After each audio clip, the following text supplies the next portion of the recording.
persembahan dan perpuluhan dapat ditransfer melalui BCA 857 050 5000 atas nama GBI Musi Palam Indah atau scan barcode QR kode GBI Musi Palam Indah. Tuhan Yesus memberkati.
Shalom Bapak Ibu Saudara, selamat berjumpa kembali di Menara Doa ini. Puji Tuhan kita tetap setia memuji menyembah Tuhan. Dan kita percaya setiap hari kita datang kepada Tuhan, ada yang berubah dalam setiap hidup kita, amin. Kita semakin bertumbuh di dalam iman percaya kita kepada Tuhan Yesus. Bapak Ibu yang mengikuti doa ini baik secara onsite ataupun secara online, boleh membagikan link ibadah ini kepada saudara, kepada teman, kepada siapa saja, supaya menjadi lebih berkat lagi buat banyak orang. Mari saat ini kita siapkan hati, kita lebih lagi fokus kepada Tuhan Yesus. Dan kita berdoa Bapak Ibu Saudara. Terima kasih Tuhan, Kau berikan kami waktu menikmati hari ini dengan memuji menyembah Engkau. Terima kasih Yesus, Kau memberikan kami kesempatan untuk mencari wajah-Mu ya Tuhan. Di saat hari yang terbaik ini ya Tuhan Yesus, biarlah kami mengangkat hati kami, membawa hati kami kepadamu untuk menyembah Engkau. Karena di saat kami menyembah Tuhan, Tuhan melawat setiap hati, Tuhan menjamah setiap kami, Tuhan menjamah hati dan pikiran kami untuk semakin dilembutkan. Saat kami menyembah Tuhan, kami akan mendengar suara-Mu ya Tuhan. Dan kami semakin tahu apa yang Kau kehendaki dalam setiap kami. Setiap kali kami menyembah Tuhan, ada yang berubah dalam hidup kami. Yang tidak mungkin menjadi mungkin bagi kami. Yang lemah Tuhan kuatkan, yang sakit Tuhan sembuhkan. Itu yang terjadi ketika kami datang kepadamu ya Tuhan. Bersama dengan umat-Mu yang beribadah dari rumah-rumah. Mari Tuhan, hampiri setiap kami umat-Mu ya Bapa. Lebih lagi bekerja atas setiap kami hamba-hamba-Mu. Dari awal ibadah ini sampai akhir ibadah ini ya Tuhan. Tuhan Allah yang berdaulat bagi kami. Firman Tuhan yang berkuasa atas seluruh kami ya Bapa. Kami sembah dan kami sembah nama-Mu ya Tuhan. Segenap hati dan segenap hidup kami. Terima kasih Tuhan Yesus. Kami sembah Engkau lebih lagi. Haleluya. Firman-Mu berkata Kau besertaku, maka kuat roh dan jiwaku. Tangan-Mu Tuhan selalu ku nantikan. Di setiap langkah ku percaya. Sekali lagi katakan. Firman-Mu berkata Kau besertaku,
Sekalian lagi katakan Bapa, Bapa,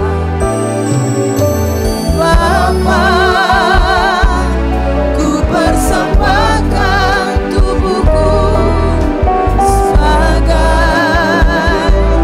persembahan yang hidup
doa ini kami rasakan hadirat-Mu saat kami menyembah, memuji, berdoa.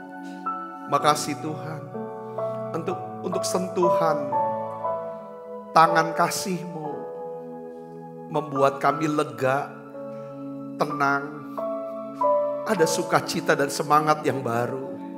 Terima kasih Tuhan.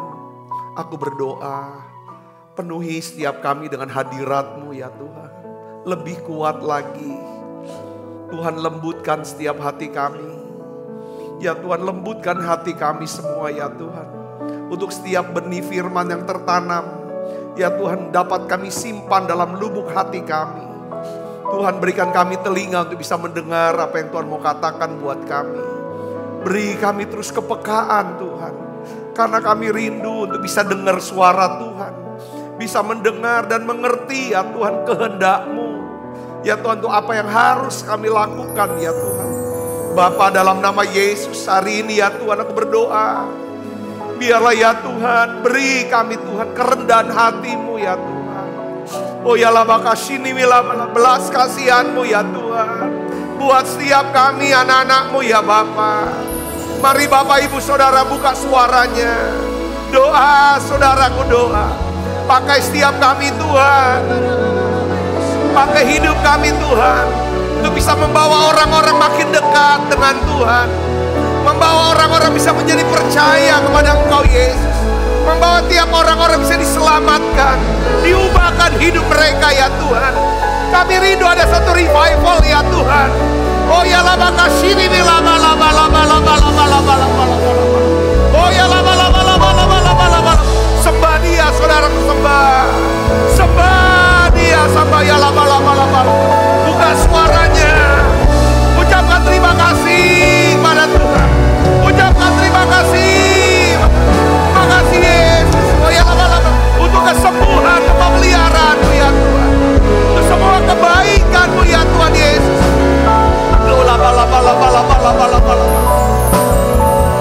Oh ya lama. Aku berdoa yang sakit Tuhan sembuhkan.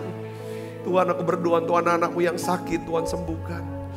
Ya Tuhan, apapun jenis sakit mereka, aku percaya mujizat masih ada. Tuhan, biarlah ya Tuhan bawa kami ya Tuhan, untuk bisa mengalami satu terobosan dalam keuangan kami ya Tuhan. Tuhan, Kau berikan mujizat keuangan buat anak-anak-Mu.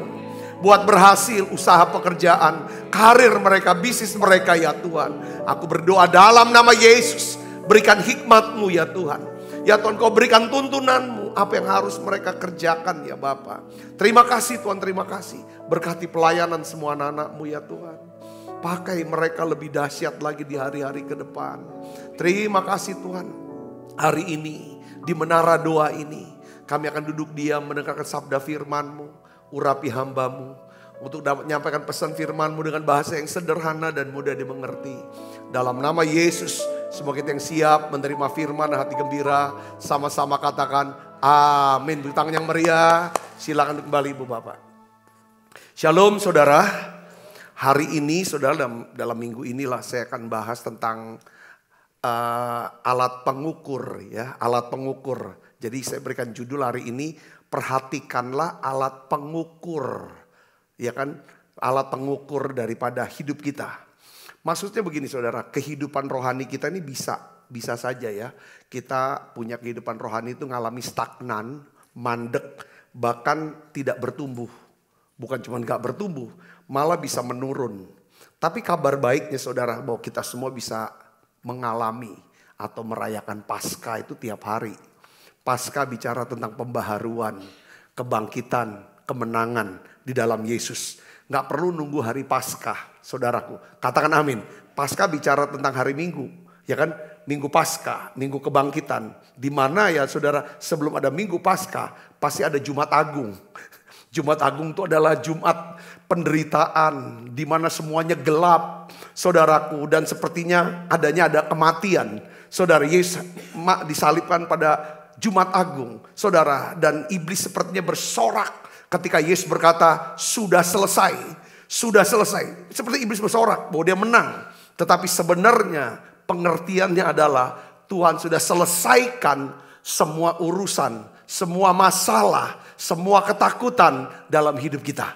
Katakan amin saudara. Dia selesaikan masalah terbesar manusia. Yaitu masalah apa? Dosa. Upah dosa adalah maut, penghukuman Allah. Terbuang ke neraka. Tetapi lewat kematiannya, Yesus berkata, ya kan? Aku mengampuni orang yang berdosa. Semua yang percaya pada Yesus tidak binasa. Melainkan beroleh hidup yang kekal. Bahkan di atas kayu salib, saudara, bukan cuma Tuhan berikan keselamatan. Tuhan juga berikan kesembuhan buat setiap kita. Oleh bilur-bilurnya kamu telah disembuhkan. Saudara, kalau kita bahas saudara tentang bagaimana titik-titik dari mana Yesus mencurahkan darahnya. Itu bicara tentang saudara kasih karunia Allah yang tanpa batas. Memberkati, mencukupi segala yang kita butuhkan dalam hidup kita. Katakan amin saudara. Nah hari ini saudara, hari ini. Ya saudaraku, saya percaya bahwa saudara harus mulai ngerti tentang saudaraku. Bahwa kita perlu ada saat dalam hidup kita. Kita diam. Kita tenang. Saudara, ya penting sih usaha, pekerjaan, bisnis, karir itu penting. Pelayanan itu satu penting. Tapi jangan sampai saudara semua ini membuat kita jadi lengah. Nah, Rasul Paulus berkata bahwa kita ini perlu diperbaharui setiap hari. Sekalipun manusia lahiriah kita, jasmani ini terus merosot.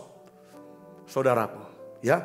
Tetapi di dalam 2 Korintus 4 ayat 16 di sini dikatakan, sebab itu kami tidak tawar hati.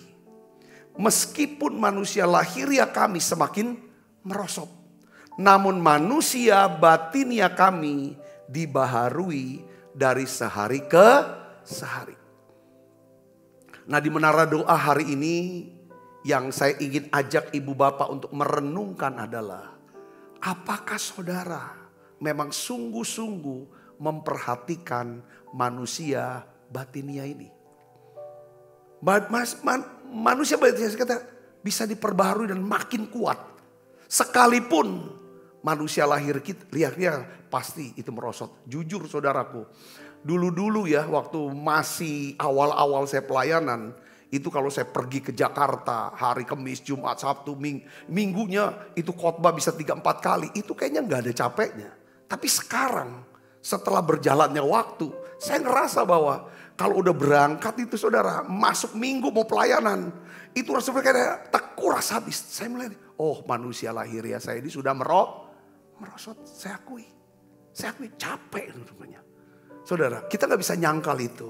Tetapi yang penting adalah, saudaraku, kebanyakan di antara kita yang kita pentingkan kan manusia lahiriah. Yang kelihatan di luar, penampakan yang di luar. Dipoles terus, tapi yang di dalam, manusia batinianya, rohaninya itu gak diperhatikan. Nah, Alkitab saudara, hari ini saya mau bahas tentang begini. Alkitab berulang kali mengatakan kepada kita ini harus memeriksa diri kita. Ya, 1 Korintus 16 ayat 13 katakan apa? Berjaga-jagalah, dalam terjemahan yang lain katakan waspada. Hati-hati itu bahasanya Pak Jokowi itu, saudara. Hati-hati. Ya, berdirilah dengan teguh dalam iman, bersikaplah sebagai laki-laki dan tetap kuat. Apa maksud daripada ayat ini, saudaraku? Saya ingin saudara setiap hari bersama dengan saya kita minta Tuhan memperbaharui daripada rohani kita. Caranya gimana memperbaharui rohani kita? Supaya kita bisa finishing well. Kalau enggak diperbaharui, kita lelah, capek dengan segala macam, bahkan distract. Enggak kefokus lagi tentang kekekalan, tentang urusan dunia aja pikirin. Walaupun memang kita perlu, saudaraku, tapi paling penting ini penting. Kalau yang di dalam ini kuat, saya yakin saudara bisa berkata segala perkara dapat kutanggung di dalam Dia yang memberikan kekuatan kepada saya. Katakan amin. Ini yang di dalam dulu, saudaraku, ini penting.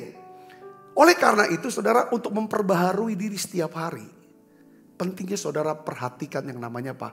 Alat pengukur. Kayak mobil ya saudara ya. Kalau saudara yang punya mobil, ya kan, beberapa kita punya mobil atau punya motor, saudara yang punya motor, ya pasti itu ada alat pengukurnya buat mereka. Saudaraku, mungkin pengukur daripada baterai, aki maksud saya, ya kan? Dia memberitahu kita apakah cukup nih energi di baterai kita nih. Jadi ada lagi alat pengukur untuk apa? Tangki bensin. Betul gak saudara? Itu jarumnya saudara bisa lihat tuh. Ya kan? Kita selalu kalau mau, ini kan kita ngecek dulu. Airnya, ini ya gimana. Itu panasnya, temperaturnya, itu semua. Setiap mobil ada alat pengukur. Saudara, kalau saudara mengabaikan alat pengukur dari mobil saudara atau motor saudara, saudara pasti kena masalah. Jangan-jangan mobil saudara akan mogok di jalanan. Hal yang sama juga berlaku dalam hidup kita. Kalau kita ngabaikan alat pengukur dari kehidupan kita, saudaraku, kita kan jadi kena masalah besar. Tiba-tiba ada cerita, kenapa kok dia jatuh begitu keras?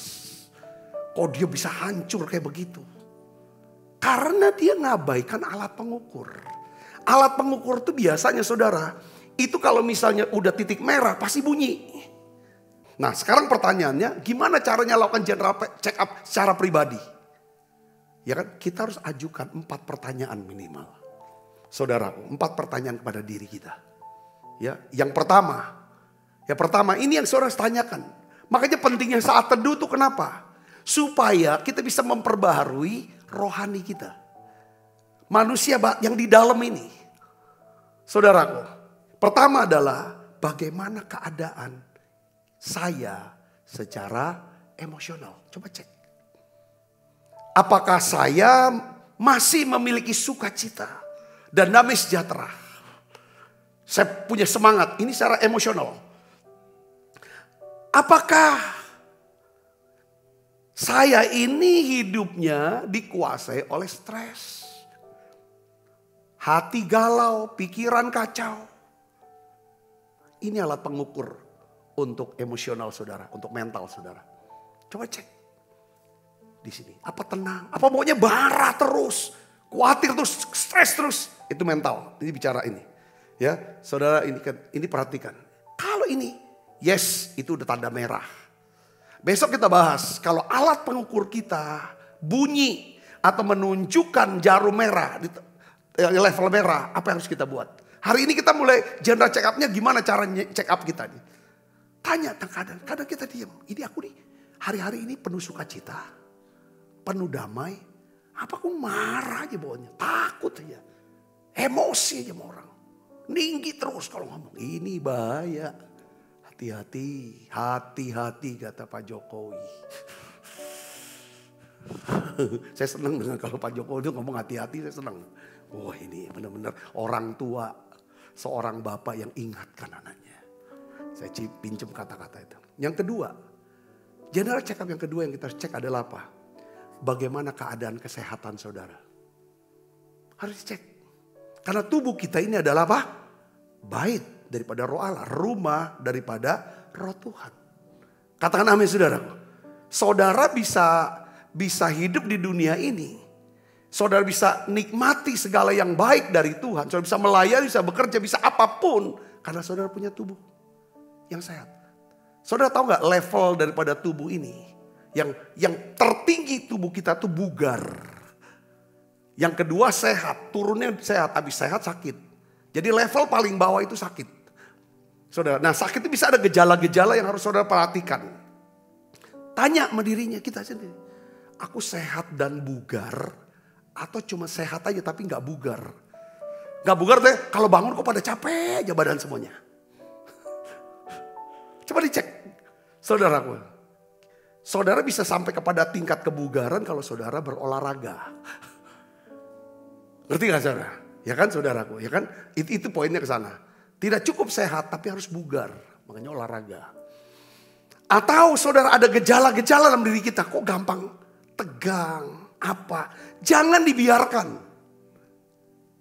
Kok orang Palembang mudah menges gitu, jangan dibiarkan. Saudaraku, kok ada yang kayak mudah kesemutan, segala macam. Saudara harus dengarkan bukan cuma suara Tuhan, tapi suara tubuh saudara. Karena Tuhan pakai itu alat-alat pengukur yang jangan sampai kalau dia udah bunyi, harus kita dengarkan dia. Jangan abaikan suara kalau ada bunyi. Bunyi-bunyian apapun dalam diri kita, hidup kita. Katakan amin saudaraku. Ya. Kapan terakhir saudara check up kesehatan? Minimal check up tensi lah. Atau gula darah. Kapan cek? Kolesterol. Ya saya bicara ini karena saya mengasihi saudara. Katakan amin. Saya lakukan itu. Yang ketiga adalah, ya saudaraku, bagaimana hubungan kita dengan Tuhan? Coba cek. Gimana hubungan kita dengan Tuhan? Apa tandanya kita punya hubungan yang baik sama Tuhan ya? Dekat sama Tuhan. Tandanya adalah kita tuh semakin lemah lembut. Gak kasar. Gak beringasan, langsung nyerang. Kesenggol dikit serang, itu kasar. Gak lemah lembut. Orang lemah lembut, ya kan, tidak mudah untuk membalas. Walaupun dia punya kekuatan. Kita sudah bahas Yesus ya, minggu yang lalu di Taman Getsemani. Apa kita makin rendah hati? Kalau ada apa-apa, kita tanya Tuhan doa. Mau apa-apa kita doa, rendah hati. Saudara, tidak nganggap diri kita tuh lebih daripada yang lain. Tapi kita bisa melihat orang lain tuh lebih dari yang lain. Sehingga kita bisa melayani. Itu tanda kita dekat sama Tuhan. Apa kita masih punya belas kasihan. Sekalipun orang itu. Ya kan saudaraku. Kita pernah baik sama dia. Kita sudah buat baik sama dia, balas dengan kejahatan. Sekarang dia butuh bantuan. Apakah kita masih mau bantu? Orang yang pernah. Ya kan, dimana kita sudah didik dia, angkat dia dan lain sebagainya. Dia balas dengan kejahatan. Lalu sekarang dia dalam kebutuhan, apakah kita, ya kan, tambahin, rasain dia. Atau kita punya belas kasihan, itu tanda dekat sama Tuhan tuh di situ. Kita bisa ibadah, tapi kita bisa menjadi orang yang jauh dari Tuhan. Ditandai dengan apa? Sombong. Saudaraku, ya, kita sombong.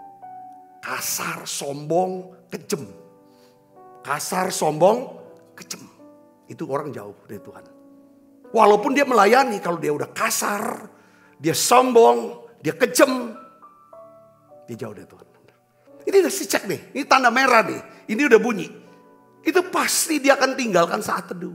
Di saat teduh seringkali kita nih diem ya. Kita hanya ngomong tiap hari kan, aku cinta padamu Tuhan. Kita nyatakan cinta kita. Kita nyanyi lagu ini. Aku cinta padamu Tuhan. Aku rindu hadirat-Mu Tuhan. Aku ingin selalu dekat padamu. Menikmati kehadiran. Sekali lagi katakan, aku cinta padamu ya Tuhan. Aku cinta padamu. Buka suaranya. Aku rindu hadirat-Mu Tuhan. Aku ingin selalu dekat padamu. Menikmati kehadiran-Mu. Nyanyi Hosana bagi Rajaku yang duduk di tahta. Aku muliakan dan kuagungkan.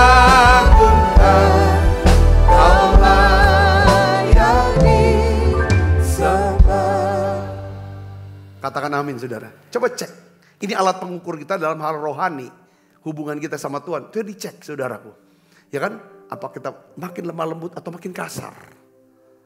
Makin rendah hati. Aku makin sombong. Ada belas kasihan atau kejem. Banding. Itu tiga ini. Ya kan saudara? Jauh dekatnya bukan orang lihat. Wah doanya sekian jam. Harusnya doa sekian jam menghasilkan kerendahan hati, kelemah lembutan dan belas kasihan. Katakan amin saudaraku. Kalau kita gak berdoa, gak bisa hasilkan itu. Katakan amin. Tetapi berdoa aja belum tentu bisa menghasilkan itu. Kalau gak berdoa, pasti. kita akan jadi orang yang sombong, saudaraku, ya kan? Yang kasar dan kejam. Itu alat pengukur. Yang terakhir, alat pengukur yang terakhir itu apa? Yang kita perlu cek yaitu adalah apa? Bagaimana hubungan saya dengan pasangan saya? Maunya ngegas terus karena kita anggap dia dekat sama kita. Kita ngegas terus sama dia atau kita lembut? Makin sayang sama dia. Makin ada canda-candanya, ada makin asik ngobrol. Gimana hubungan kita dengan anak-anak atau dengan orang tua, dengan staf di kantor, saudara seiman di gereja? Coba cek. Tandanya gini saudaraku. Yang hubungan kita baik atau enggak, kita suka berbuat baik sama dia. Kita bisa berbuat baik karena kita selalu berpikir yang baik dan berkata yang baik untuk dia. Katakan amin. Ini penting. Saudara cek. Apa kita suka melayani? Melayani kita sudah belajar tentang arti melayani. Apa kita selalu ingin bantu menyelesaikan, memenuhi kebutuhan dia. Supaya dia bisa mendapatkan apa yang dia doakan, dia harapkan. Ini namanya pelayanan. Katakan amin. Nah, pertanyaan-pertanyaan ini tiap harus ditanya sama diri kita. Ya saudaraku, ini alat pengukur dalam hidup kita. Ya kan? Kalau kita berhenti bertanya,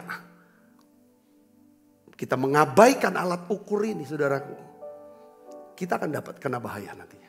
Katakan amin. Gimana hubungan saya ini? Ini hubungan ini bener apa sehat atau hubungan sakit ini? Gak bener. Selalu ditanya gitu sudah tiap hari. Cara kita ngomong segala macam. Nah pertanyaan begini, kita mau sekarang kita mau tanya lagi. Kenapa kok alat pengukur itu begitu penting buat saya? Ini kan alat ukur, kan pertanyaan-pertanyaan ini alat ukur. Saudara, kenapa? Pertama, alat pengukur itu penting karena kita sebenarnya tidak sekuat apa yang kita sangka. Amin saudaraku. Kita tuh nggak sekuat dari apa yang kita duga. 1 Korintus 10 ayat 12. Coba kita baca sama-sama. 1 Korintus 10 ayat 12 baca yang keras. 1, 2, 3. Sebab itu siapa yang menyangka bahwa ia teguh berdiri. Hati-hati. Supaya ia jangan jatuh. Katakan amin. Kadang-kadang kita salah duga tentang diri kita. Wah aku sih gak seperti dia lah. Gak mungkin aku jatuh seperti dia. Amit-amit. Ini kesombongan. Saudaraku, berapa banyak orang-orang. Saudaraku, karena saya selalu senang untuk ingatkan diri saya. Ya kan, seperti orang tanya, Pak Sabta, apa sih kunci suksesnya Bapak? Saya berpikir apa saya sukses? Ya kan, saya selalu kalau ditanya, apa sih kunci suksesnya? Saya tanya balik sama diri saya, apa memang saya udah sukses? Sepertinya kayaknya belum, masih jauh. Yang kedua, yang saya tahu adalah kunci sukses tiap orang itu beda-beda. Kunci sukses itu beda-beda, saudara orang-orang. Saudara, tetapi hakikatnya cuma satu, yaitu apa? Rendah hati. Katakan amin. Rendah hati. Tapi aku nggak tahu kunci yang lainnya, cuma satu aja.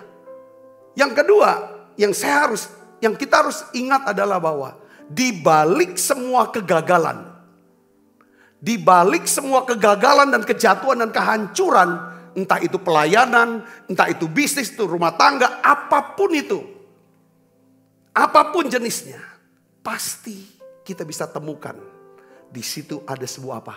Kesombongan. Kesombongan. Katakan amin. Amsal 16 ayat 18, kecongkakan mendahului apa? Kehancuran. Sombong dulu baru hancur. Saudara, gak mungkin orang hancur lalu sombong, gak mungkin. Gak ada itu. Udah hancur, sombong makanya. Gak ada.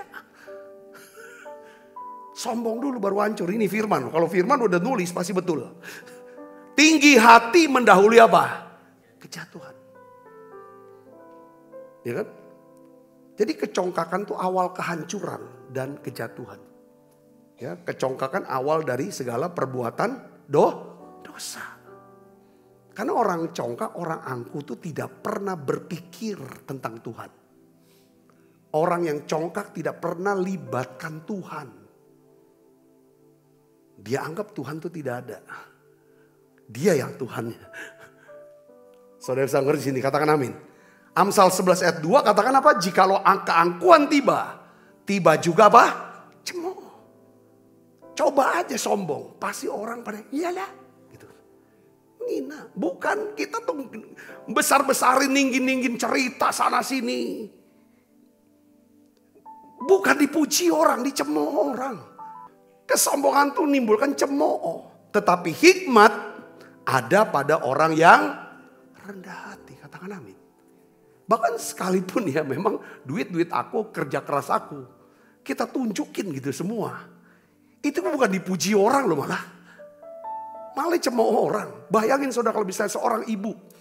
Dia punya emas minimal 0,5 kilo ya. Dia pasang semua di lehernya saudaraku. Diinikan, ya kan? Itu uang sah, uang halal kok itu kan. Dia datang ke gereja gitu kan. Orang tuh bukan muji dia karena banyak emas ya saudara. Harga emas lagi naik loh hari ini. Karena itu ada bank di Silicon Valley itu bangkrut langsung. Itu harga emas naik saudara. Walaupun kekayaan saudara yang punya emas itu meningkat. Kalau saudara pakai semua 0,5 kilo di badan. Itu orang tuh bukannya muji-muji karena hebat. Bisa punya banyak emas. Malah dilucuin. Siapa saudaraku? Amin. Saya rasa keangkuhan, pamer-pamer hanya cemooh yang dapat saudaraku. Ya dah, karena ada orang tuh terusik. Setiap orang pasti punya kesombongan. Kalau lihat orang sombong, kesombongannya terusik. Ngerti gak saudaraku? Katakan amin. Itulah makanya. Jadi ini. Jadi kenapa kok kita perlu alat pengukur? Karena kita tuh gak sekuat, gak sehebat apa yang kita duga. Kita perlu tiap hari ngukur gitu loh. Gimana sih emosi aku nih? Ya, gimana kesehatan aku nih? Jangan anggap alah. Gak usah cek-cek. Dalam nama Yesus kalau aku makan, pasti semuanya sehat.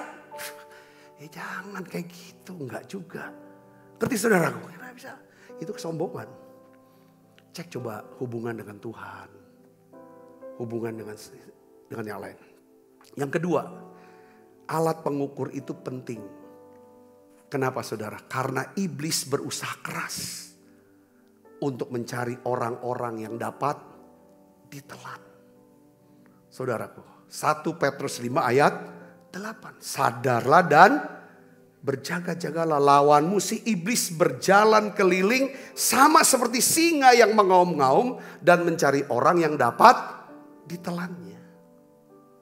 Jadi ini hati-hati saudaraku. Kalau udah titik merah itu sebenarnya satu peringatan. Kita sudah bahas tentang kesempatan kedua. Kita bahas tentang teguran. Kita punya pelayanan yang namanya memperingati. Ya, memberikan peringatan pada orang. Memberikan teguran, nasihat kepada orang lain. Saudara, seperti ya, ini penting saudara. Setiap teguran, setiap peringatan yang kita dapetin, itu sebenarnya saudaraku untuk melindungi diri kita. Katakan amin. Saudara yang pernah di stop oleh Pak Polisi. Karena saudara melanggar undang-undang lalu lintas. Saudara, setelah saudara di stop polisi, dilihat SIM dan STNK-nya. Lalu Pak Polisi menjelaskan kesalahan saudara. Lalu dia memperingati saudara, menegur saudara, lalu menasehati. Itu harusnya saudara terima kasih sama dia. Kenapa? Artinya dia tidak keluarkan surat tilang. Kalau dia sudah nasihati, sudah dia tegur kita, dia gak akan keluarkan surat tilang. Betul gak? Katakan amin saudara. Nah gitu juga dengan alat pengukur. Itu semua tuh bisa bunyi. Ketika bunyi, saudara, hati-hati. Kalau kita nggak hati-hati, disitulah iblis bilang ini orang enak untuk ditelan. Saudara sini katakan amin. Ya. Nah, kita tahu ada 4 jenis serangan iblis yang kita harus waspadai. Ya saudara, ada 4 jenis serangan iblis yang harus kita waspadai. Yang pertama adalah iblis, ya kan, selalu menanamkan apa saudara? Ketakutan. Ketakutan bukan dari Tuhan tapi dari iblis. 2 Timotius 1 ayat 7. Ya. Yang kedua, iblis itu suka menebarkan apa? Perkataan dusta atau hoax. Karena dia adalah bapak atau raja hoax. Raja dusta dia. Bapak segala dusta. Itu Yohanes 8 ayat 44. Kata Yesus itu. Jadi coba deh saudaraku sebagai orang Kristen hati-hati. Kata-kata kita ini sebisa-bisanya minta anugerah Tuhan. Supaya kita nih bisa berkata benar. Katakan amin saudara. Bukan berkata dusta. Apalagi gak ada untungnya lagi dustanya. Hanya untuk supaya diangkat-angkat orang, dipuji-puji orang. Walah, nanti doanya saudara iblis akan tuduh. Bohong nih, kurang bohong nih. Kenapa doa diri? Ini hati-hati. Makanya sih, ini hal-hal yang seperti ini kita harus sadar. Untuk kita bisa bertumbuh di dalam Tuhan. Katakan amin. Manusia batinnya kita terus diperbaharui. Yang ketiga, iblis itu apa serangannya saudara? Dia akan berikan badai pencobaan. Yakobus 1 ayat 1-13 dikatakan Tuhan tuh gak pernah mencobai manusia. Yang memberikan pencobaan itu adalah iblis. Yakobus 1:13. Jangan saudara bilang ini datang dari Tuhan nih. Aduh Tuhan lagi marah sama aku. Karena aku udah lama gak ke gereja. Ya kan makanya aku dipukul nih. Dihancurkan nih. Ini. Ya enggak. Saudaraku. Katakan amin.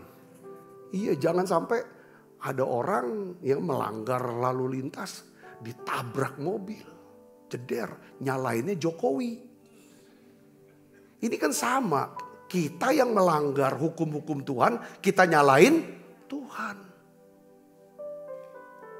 Ya dah, saudaraku itu tidak bisa. Tidak bisa. Saudaraku, wah aku kecewa sama Tuhan. Wah gini. Hebat bener bisa kecewa sama Tuhan.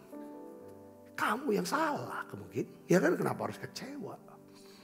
Dia Tuhan. Yang keempat, ya kan iblis itu seluruh, dia taruh benih-benih apa? Keangkuhan, kesombongan. Kejadian 3 ayat.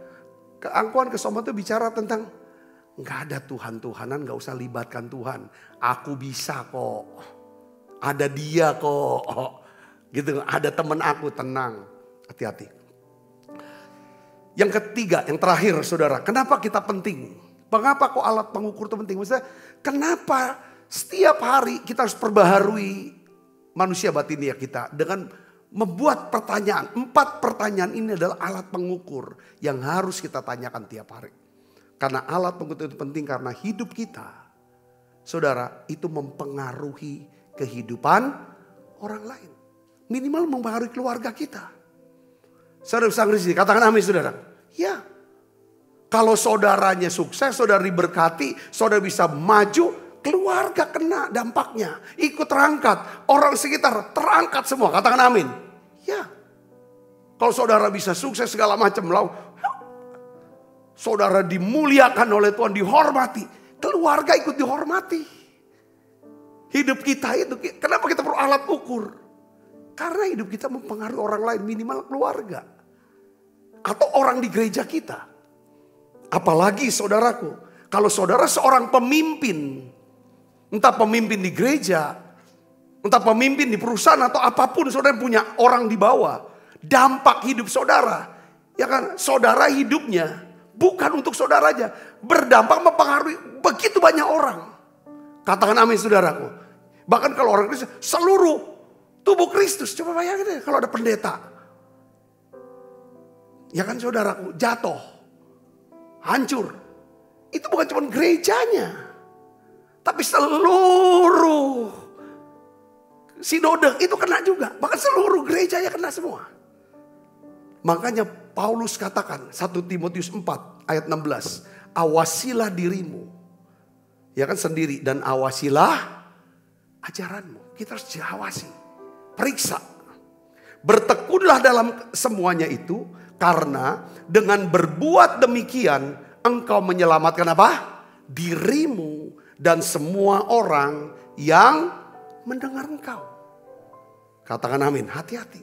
Karena kehidupan kita, sekali lagi saya mau katakan, memiliki dampak yang luas. Daripada yang kita sadari. Karena kita gak sadari nih, omongan kita, pikiran kita, keputusan kita, hidup kita, itu berdampak kepada orang lain.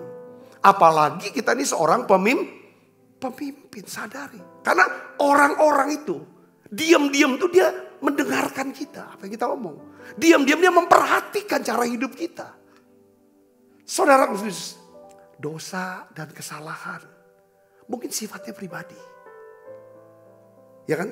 Tetapi sebenarnya itu tidak bersifat pribadi. Orang lain mungkin tidak mengetahui dosa dan kesalahan kita. Apalagi dosa kesombongan. Orang gak tahu. Saudaraku, tetapi hal itu tentu akan mempengaruhi hidup mereka. Sebab, saudaraku, ya kan, dampak daripada dosa dan kesalahan telah mempengaruhi diri kita. Kalau kita pahit, kita pahit itu dosa. Kita benci itu dosa. Kita gak jujur itu dosa. Kita gak akui ini. Kita tahu, oh, ya kan, dosa ini. Alat pengukur berkata apa? Bertobat. Minta ampun. Terima kesempatan yang kedua. Kalau kita abaikan ini hati nurani kita. Saudara, maka pengajaran kita kalau kita khotbah. Kan pahit terus. Pahit. Kan pengaruhi orang dong. Betul gak saudara? Pahit. Ngomongan pahit. Ngomong segala macam. Hasut sana hasut sini. Wah ini bahaya sekali. Bahaya. Makanya Paulus. Ini belajar di Paulus kita. Kisah 24 ayat 15 sampai 16 ini perkataan Paulus. Dia tuh mau hidup dengan hati nurani yang murni di hadapan Allah dan di depan manusia. Karena dia punya pengharapan. Apa saudara? Aku menaruh pengharapan kepada Allah. Sama seperti mereka juga. Bahwa akan ada kebangkitan semua orang. Ada kebangkitan akan semua orang mati. Baik orang-orang benar. Itu kebangkitan pertama. Pakai tubuh kemuliaan. Saudara mendapatkan upah, mahkota. Dan maupun orang-orang yang tidak benar. Itu kebangkitan kedua. Kebangkitan untuk memakai tubuh untuk dibinasakan. Mendapat penghukuman. Sebab itu. Paulus berkata apa? Baca keras. Aku senantiasa berusaha untuk hidup dengan apa? Hati nurani yang murni di hadapan Allah dan manusia. Kalau kita berhenti mengabaikan alat pengukur ini. Gak pernah mau nanya lagi sama Tuhan tentang diri kita nih, sama diri kita. Kita abaikan hati nurani kita. Jujur saudara, kita sedang mendukakan Roh Kudus. Kalau kita mendukakan Roh Kudus, kita pasti kehilangan apa? Sukacita keselamatan. Kita pasti kehilangan apa saudara? Semangat. Semangat hidup, semangat untuk melayani. Hilang. Saudaraku, alat pengukur ini penting. Usaha, pekerjaan saudara, pekerjaan, pelayanan saudara, semuanya penting buat hidup kita. Tetapi janganlah semuanya itu membuat saudara menjadi lengah. Saya tutup dengan satu ayat ini saudara. 2 Timotius 4 ayat 7. Kita baca sama-sama yuk. 1, 2, 3. Aku telah mengakhiri pertandingan yang baik. Aku telah mencapai garis akhir. Dan aku telah memelihara iman. Jadi kita akan dapat mencapai garis akhir. Perhatikan. Kalau, jika, apabila kita terus menerus memperhatikan apa? Alat pengukur kehidupan kita ini. Saudara mau gak perhatikan ini? Katakan amin. Saudara mau, saudara tulis di live chat. Katakan, ya saya akan perhatikan alat pengukur ini. Bagaimana keadaan saya secara emosional hari ini. Kalau sudah menunjukkan angka merah, saya mau minta anugerah Tuhan. Untuk diberikan kelegaan, ketenangan, ketenteraman. Bagaimana keadaan kondisi kesehatan saya? Cek, tanya. Saudara, ada gejala-gejala apa? Periksa, check up. Saudaraku, pergi ke dokter, minum obat karena tubuh saudaraku. Saudara bisa memuji Tuhan, menyembah Tuhan, bekerja dan menjadi berkat kalau tubuhnya sehat. Katakan amin. Kalau emosionalnya gue sehat, emosinya. Yang ketiga adalah bagaimana hubungan saudara. Cek, tanya. Saya ini makin dekat, apa Tuhan makin jauh? Dosa menjauhkan kita dari Tuhan. Tapi anugerah Tuhan, pengampunan Tuhan, kasih Tuhan membuat kita makin dekat dengan Tuhan. Katakan amin. Gimana hubungan kita dengan Tuhan? Coba saya cek. Ya kan? Apakah saya banyak nyembah, banyak berbahasa roh, banyak duduk belajar firman. Selain setelah menara doa online ini maksud saya. Ya. Bagaimana hubungan saya dengan pasangan saya, keluarga saya. Dengan orang-orang di tempat kerja, dengan orang-orang di tempat di pelayanan di gereja. Coba cek saudaraku. Ini alat pengukur. Besok bagaimana kalau alat pengukur saya nunjukin angka merah Pak? Berbunyi, bunyi alarm. Besok kita bahas sama-sama. Mari kita tundukkan kepala, kita akan berdoa. Bapa di dalam nama Tuhan Yesus. Aku berdoa ya Tuhan. Ampuni kami. Ampuni dosa dan salah kami Tuhan. Ampuni kami. Basuh kami dengan kuasa darah-Mu. Beri kami hati-Mu ya Tuhan. Yang lemah lembut dan rendah hati. Penuh kasih dan belas kasihan. Jauhkan ya Tuhan daripada kesombongan, kekerasan. Dan juga kekejaman di hati kami. Tuhan, aku berdoa dalam nama Yesus. Turunkan berkat-Mu buat setiap anak-anak-Mu ini Tuhan. Berkati semua, kami mau bertumbuh makin dekat dengan Tuhan. Makin mengasihi Tuhan.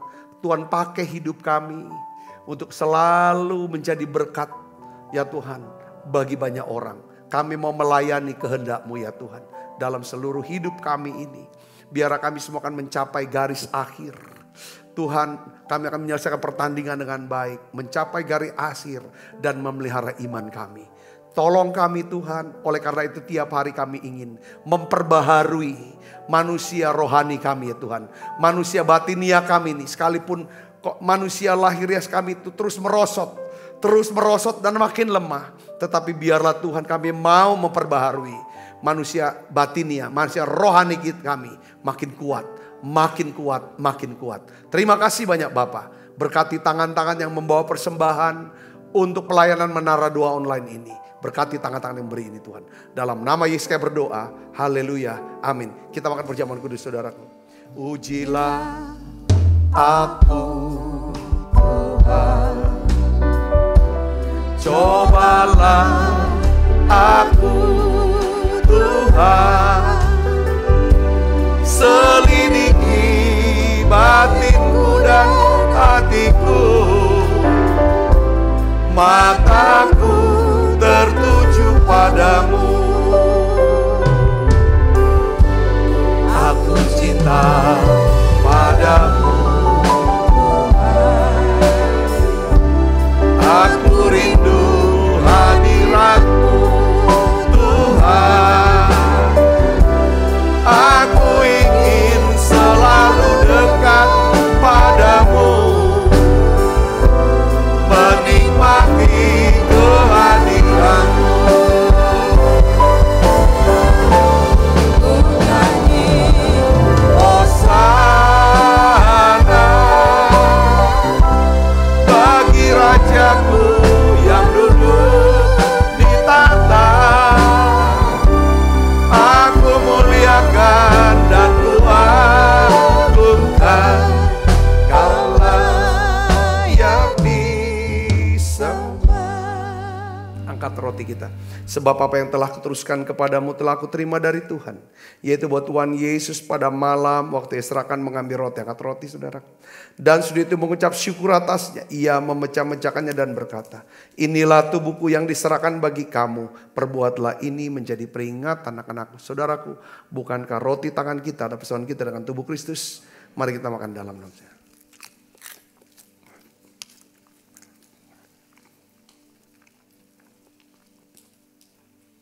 Demikian juga yang mengambil cawan, sudah makan berkata, cawan ini perjanjian baru yang dimeteraikan darahku. Perbuatlah ini setiap kali kamu meminumnya menjadi peringatan akan aku. Saudaraku, bukankah cawan perjanjian ini yang atasnya kita ucapkan syukur dan persoalan kita dengan darah Kristus. Mari kita minum dalam nama Yesus.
Kasih Kristus, terimalah berkat yang berlimpah-limpah daripada Allah Bapa, di dalam anaknya yang tunggal Tuhan kita Yesus Kristus, persekutuan yang manis di Roh Kudus menyertai saudara semua mulai saat ini sampai datang menjemput kita dan permai dan sampai selama-lamanya. Semua kita yang percaya diberkati, sama-sama katakan amin. Tuhan berkati saudara semuanya.